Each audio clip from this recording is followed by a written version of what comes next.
Hi, everybody. Yesterday, our nation saw a real attack on the rule of law. Several senior U.S. prosecutors, both at the Department of Justice and the acting U.S. attorney in New York City, the Southern District of New York, Danielle Sassoon, resigned. They refused to comply with the Justice Department directive to drop corruption charges against New York City Mayor Eric Adams. Adams has been brought up on charges and investigated for the last couple of years. And there was a superseding indictment, an additional indictment that was about to be released. Prosecutors feel that there's a real case against him for breaking the law, public corruption in New York City. And the federal government put pressure upon them to drop the charges so that he could assist them in addressing the problem of undocumented immigrants in New York City. This is a serious threat to the rule of law in our nation. These resignations have raised real concerns about the independence of the Justice Department and the potential influence of political considerations on legal proceedings. Some of you have been asking what you can do as a person of faith seeking to create the KOG, the kingdom of God on earth as it is in heaven, per Jesus' command in the Great Commission of Matthew 28. As a concerned citizen, you take seriously your commitment to do whatever we can here to make this a more just and loving and accepting and inclusive place that Jesus and God invites us into. Here are some steps that you can take to support these former U.S. attorneys and uphold the integrity of our justice system. The first is stay informed. Keep abreast of the developments in this case and related issues by following reputable news sources. Now, to know what's reputable, don't take it for granted that you know. I used to. I don't anymore. Search for Media Bias Chart 2025. Media Bias Chart in any search engine, and you will be led to nonprofit fact checkers and charts that will tell you what sources, where they stand in terms of their accuracy. Understanding the facts will enable you to engage in informed discussions and advocacy. 2, contact your representatives. I know it's an age-old thing, but it really matters. And for those who have representatives who are not standing up at all, enough pressure applied by the electorate could make them suddenly develop a spine. Reach out to your local, state, and federal elected officials to express your concerns about the resignations and the potential politicization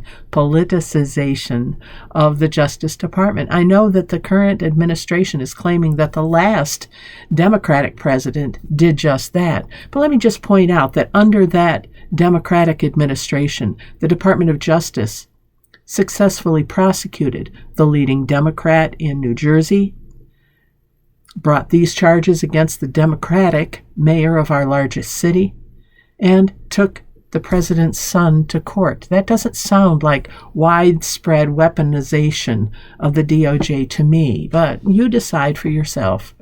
I feel the claim that's being made by this administration is projection of what they intend to do and are doing.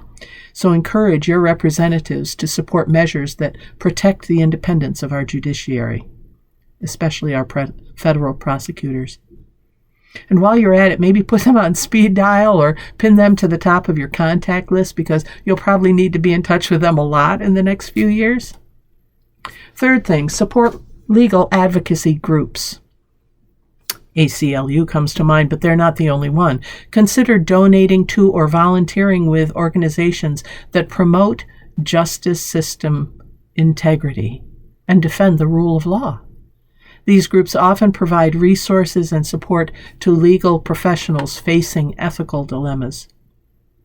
Fourth thing is just to participate in public discourse. Now is not the time to go and shut the windows, close the doors, and pretend it's not existing. Participate, engage in community discussions, write opinion pieces, or use social media platforms to raise awareness about the importance of an independent judiciary and the potential consequences of political interference in legal matters. If you live in a community like a senior living community or some other such group, talk with people. Don't say, I know we're different, I'm not going to bring it up. Be brave. Talk with them. Try to stay calm, but talk with them. Fifth, advocate. Advocate for transparency. Support initiatives that promote transparency within the Justice Department. This can include backing legislation, again, back to our elected representatives, backing legislation that requires public discourse of directives that may influence legal proceedings, or supporting the strengthening of whistleblower protections for federal employees. This current administration has done away with independent, the whistleblowers and protecting them. But Congress now, the Dems in Congress at least, have created a website where anybody can go and be a whistleblower, and it will be investigated and taken seriously. And lastly, encourage oversight. Use Congress. Again, push the people who represent you. Urge Congress to exercise its oversight responsibilities by investigating the circumstances surrounding these resignations, assessing whether political considerations improperly influenced prosecutorial decisions. By taking these actions, you can contribute to maintaining the integrity of the U.S. justice system and support legal professionals who uphold ethical standards in the face of political pressure. You know, we may not be involved in World War III or the World Wars as our parents' or grandparents' generation experienced it. This is our cause. This is where we fight for liberty. This is where we stand up for our government and our way of life and make it better. We don't cave in.